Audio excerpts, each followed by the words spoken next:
ఏమని చెప్పిండు?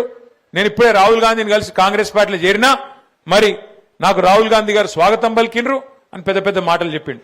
కానీ ఇలా ఇద్దరు పెద్ద మనుషులు, ఇటు శ్రీనివాసరెడ్డి గారు, అటు కడియం శ్రీహరి గారు, ఇద్దరు కూడా స్పీకర్ ముంగట పోయి పచ్చి అబద్ధాలు చెప్తున్నారు.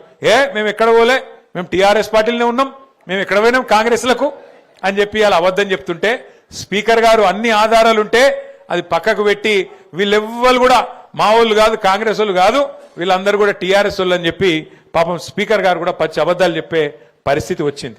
అంటే ఈ మాట మీకు ఎందుకు చెప్తున్నా అంటే, రాజకీయాల్లో ఇలా అట్లా తయారైంది పరిస్థితి.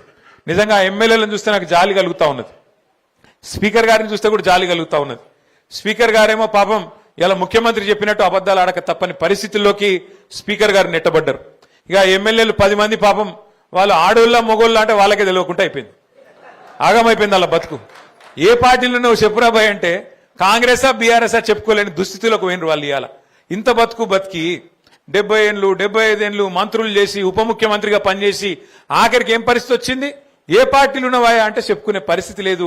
ఇలా పోచారం శ్రీనివాసరెడ్డి గారికి, కడియం శ్రీహరి గారికి. ఇక అది కూడా ఒక బతికేనా నాకు తెలియక అడుగుతా.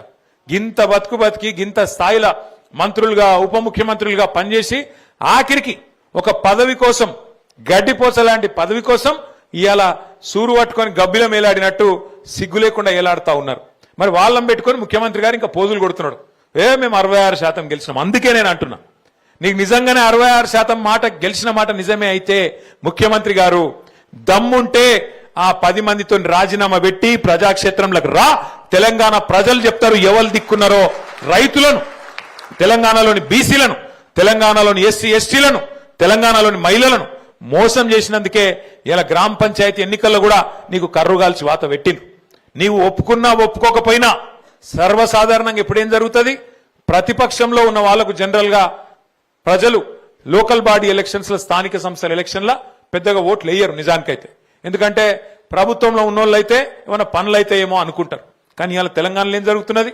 ఇవాళ ముఖ్యమంత్రి గారు ఊరూరు తిరిగినా, జిల్లా జిల్లా తిరిగి ప్రచారం చేసినా, 2 సంవత్సరాల విజయోత్సవం పేరిట పరోక్షంగా ఎన్నికల ప్రచారం చేసినా, కాంగ్రెస్ పార్టీ నాయకులు బెదిరించినా, అధికార యంత్రాంగాన్ని అడ్డం పెట్టుకొని చాలా దుర్మార్గమైన పనులు చేసినా ప్రజలు మాత్రం స్పష్టంగా ఉన్నారు.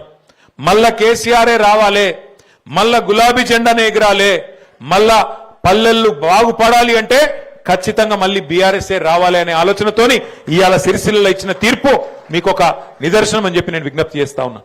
దయచేసి నేను మిమ్మల్ని కోరేది ఒకటే ఒక్క మాట. భయపెడతారు, బెదిరిస్తారు, ఫోన్లు చేస్తారు.